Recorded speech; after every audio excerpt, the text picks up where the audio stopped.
A gente custa a se dar conta disso. Para falar a verdade, não sei se acontece com todo mundo, como acontece comigo, como aconteceu comigo, ou está acontecendo comigo, mas a gente começa a se dar conta de que o tempo é uma das maiores riquezas que a gente tem quando a gente vai envelhecendo, né? Quando você percebe que cada vez mais tem menos futuro do que passado. Quando você percebe isso, você começa a entender que riqueza, que valor inestimável tem o tempo. Na semana passada, na missa da noite aqui, eu não estava com vocês. Eu fui celebrar lá na paróquia, onde eu já estive, dentro do novenário da paróquia Jesus Divino Mestre. E o tema da semana passada e o tema desta semana, eles estão casadinhos.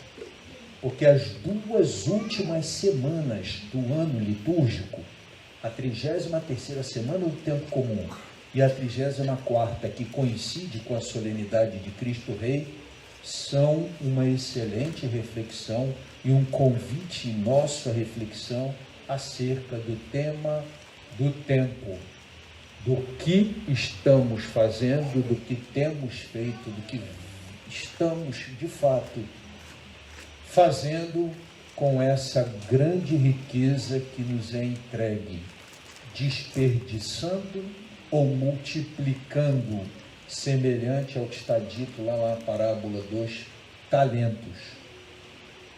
A nossa relação com o tempo acabou sendo um pouco auxiliada, claro que de jeito nenhum quero dizer que isso foi bom, com o fato de o Brasil inteiro acabar sendo um pouco mexido antes da 33ª semana do Advento, do tempo comum, com a morte da Marília Mendonça, uma pessoa tão jovem, que na nossa lógica tinha diante de si ainda muito mais futuro do que passado, mas que ao mesmo tempo, na lógica do Evangelho, a gente aprende um pouco isso.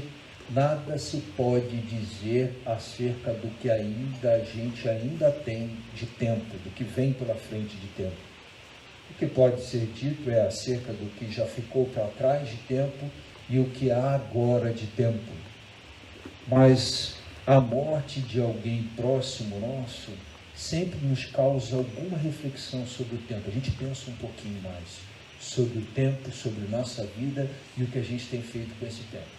E quando essa morte se dá assim, no início, com aquela sensação de que o ciclo foi interrompido, aí que a gente se sente mais questionado e mais sacudido por essa coisa do tempo. Quanto tempo eu ainda tenho? A minha hora está perto, a minha hora está longe. São reflexões que deviam estar mais presentes, mas que talvez só em ocasiões como essas a gente se coloca um pouco mais essas questões.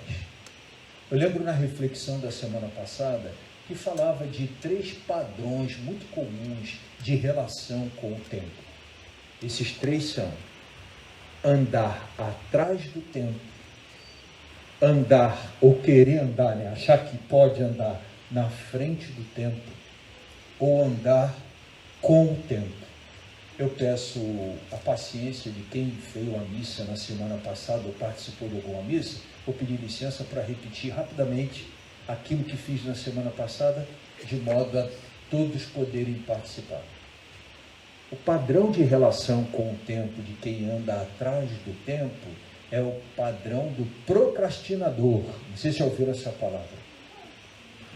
É aquele cara que diz, não, depois eu faço.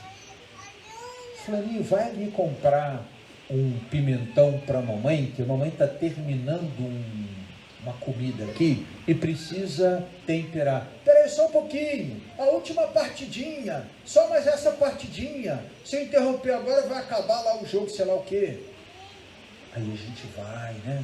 Ou, fulano, tem que estudar para a prova. Não, mãe, ainda tem uns 10 dias para a prova. Olha, tem que estudar para a prova. Não, mãe, ainda tem uns 7 dias. Olha, a prova está chegando. Ainda tem uns 5 dias. Aí na véspera fica, mãe, pelo amor de Deus, me ajuda aqui, mãe. Não sei o quê, não estou entendendo isso, não estou entendendo aquilo, né? Aquele maridinho que se diz assim, o amor queimou a resistência do chuveiro. A gente está em novembro, mas o frio continua, o calor está demorando a chegar. Troca aí. Esquenta uma água. Esquenta uma água, depois eu troco, estou cansado. E assim vai, né? Se bobear, vem o inverno de 2022, às vezes o negócio ainda está para depois. O procrastinador, ele sempre acha que ele tem muito tempo pela frente. É o cara que vê o bonde passar e diz, o bonde,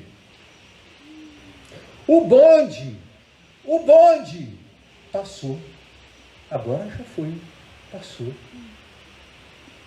Passa o bonde, ele é convidado a ingressar, o bonde vai embora, e ele vai passar o resto da vida correndo atrás do bonde. O tempo passa muito rápido. Falo isso assim, de carteirinha. O tempo passa. Quem acha que o tempo passa rápido, levanta o braço. Tem mais de 50. Porque a turma mais nova acha que está demorando muito a passar, né? Mas a gente tem 13, estou doido para fazer 18. Depois a gente começa a querer que o tempo vá um pouco mais devagar. A gente começa às vezes a se dar conta disso com os filhos crescendo dentro de casa. Caramba, o tempo está passando. E aí de repente você encontra um ex-aluno. Aqui, esse aqui é meu filho.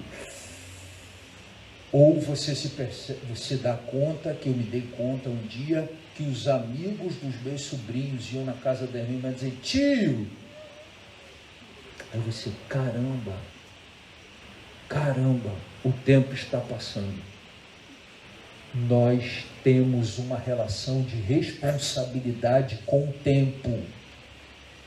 Não podemos deixar o bonde passar. A gente tem que subir, ingressar.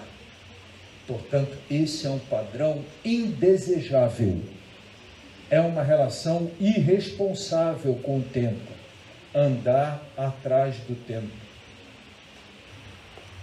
Mas tem um outro extremo, que é o segundo modelo indesejável de relação com o tempo, que é o cara que ele quer ir à frente do tempo. Caramba, eu tenho uma prova amanhã e eu não dormi, eu não fiquei a noite toda acordado, ou eu não tenho paciência para esperar alguma coisa, ou eu não tenho, porque ele quer antecipar-se ao tempo, uma prerrogativa que não é humana. Não, eu não consigo. Uma das grandes doenças e enfermidades do nosso tempo, todo mundo já ouviu falar, a palavrinha ansiedade. Ela tem relação com essa estreita, com essa dificuldade em lidar com o tempo que ainda não chegou, o tempo que ainda não está ao nosso alcance e que a gente tem que esperar que no tempo de Deus, quer dizer, no tempo certo e na hora certa, ele chegue. Não, mas a gente tem, geralmente o ansioso, ele tem umas coisas de quem correu muito e tem uma coisa do... Não tem isso? A sensação é de que mesmo que ele não tenha feito fisicamente isso, mas que ele tenha empreendido uma corrida para alcançar o tempo. E aí essa corrida para alcançar o tempo, que ele não conseguiu chegar lá e pegar o pé do tempo e dizer, te peguei, agora você vai comigo, provocou esse cansaço e a sensação de que não deu para ele não alcançou. É interessante essa modalidade que o cara que quer agarrar o futuro e trazê-lo para o presente, ele acaba nem ficando no presente e nem se antecipando de modo a ter sucesso no futuro. Ele fica numa espécie de limbo entre o presente e o futuro. Meio que um futuro do pretérito, sei lá o quê, né?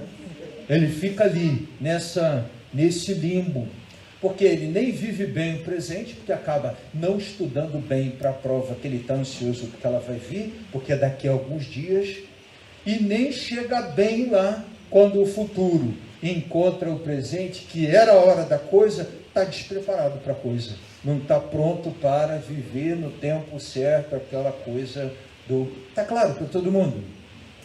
E tem um padrãozinho desejável de relação com o tempo, que é cada tempo a seu tempo. Como diz lá a Bíblia, no livro do Eclesiastes, existe um tempo para cada coisa debaixo do céu. Tempo para cantar e tempo para chorar. Tempo para afastar e tempo para aproximar. Tempo para plantar, tempo para colher.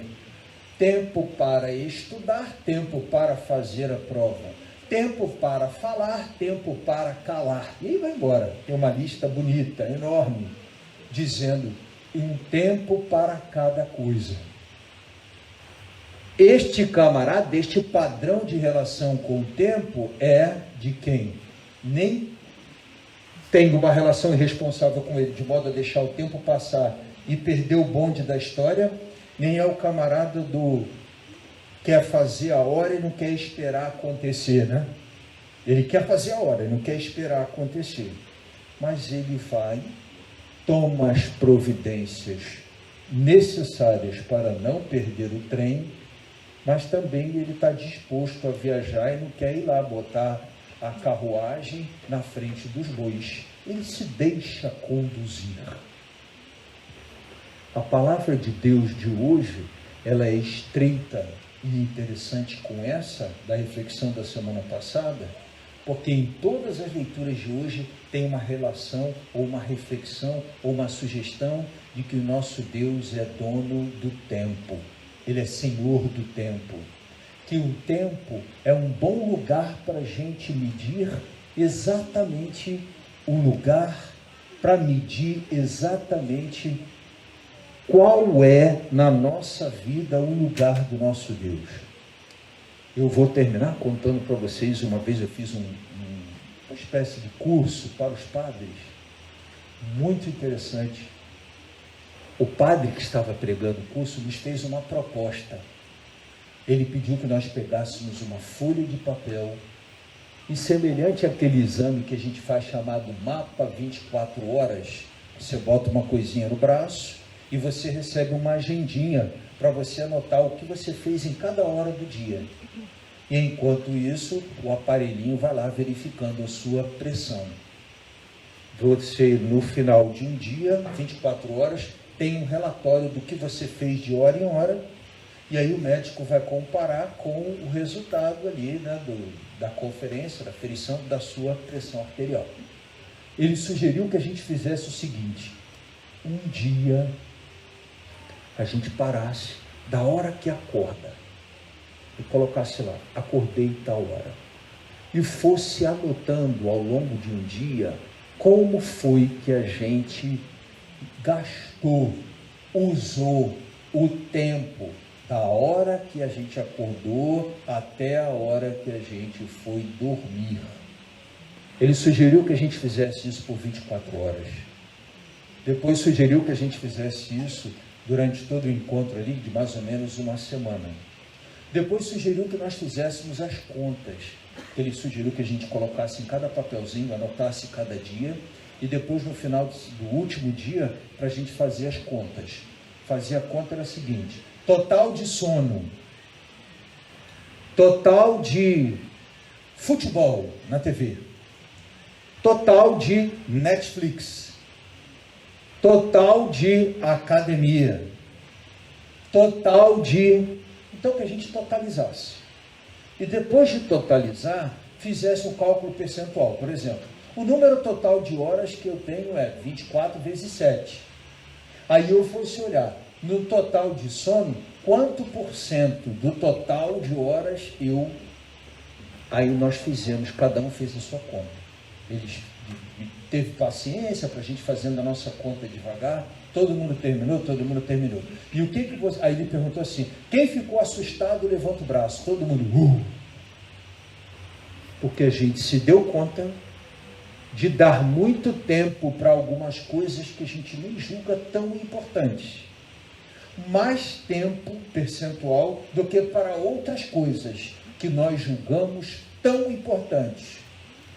No fim das contas, ele falou assim: a gente precisa estar muito atento, porque o que a gente pensa acerca das nossas prioridades, de quem é Senhor da nossa vida, pode não ser condizente com, de fato, como eu uso o meu tempo.